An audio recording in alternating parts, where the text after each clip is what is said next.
So, does it seem like our brains are hardwired to make things? If so, how do we relate to what our minds make? So, we just call that in Buddhism, we call it karma, right? Everybody has some kind of mind karma, so mind habits. So, this is why we practice meditation to see what we make.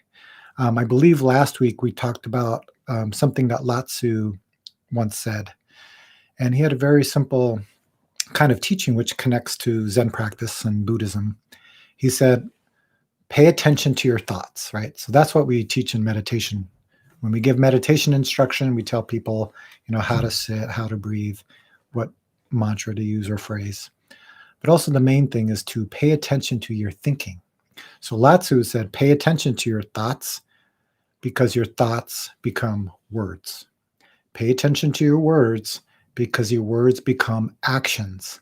Pay attention to your actions because your actions become habits. Pay attention to your habits because your habits become character. Quote Jason or George, right? Pay attention to your character because your character becomes fate or destiny. So this is the whole kind of chain of cause and effect. So yeah, our minds make something and our minds form something. So in Zen, we always get to the root of dissatisfaction or suffering.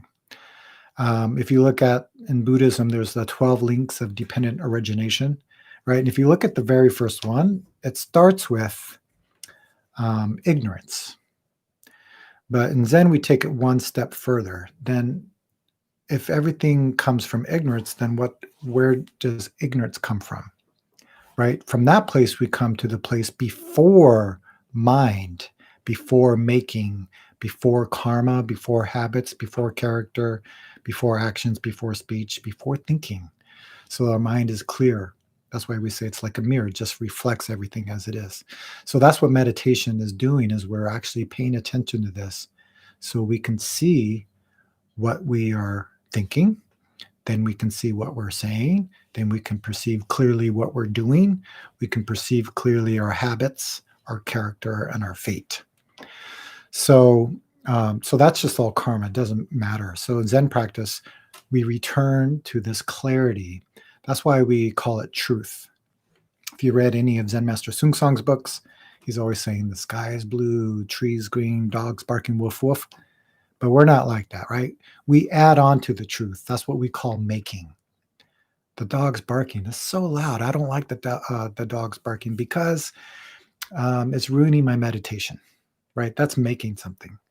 The dog's bark is just the truth. Woof, woof, right? Doesn't have good, doesn't have bad, doesn't have loud or quiet. That sound of the bark is our original nature. So it does seem like it, but it's not to worry. All we're doing is paying attention to all of the things we are making, all of the things we are thinking and doing. Then our minds becomes clear, and then our life can become clear. Our actions can become clear.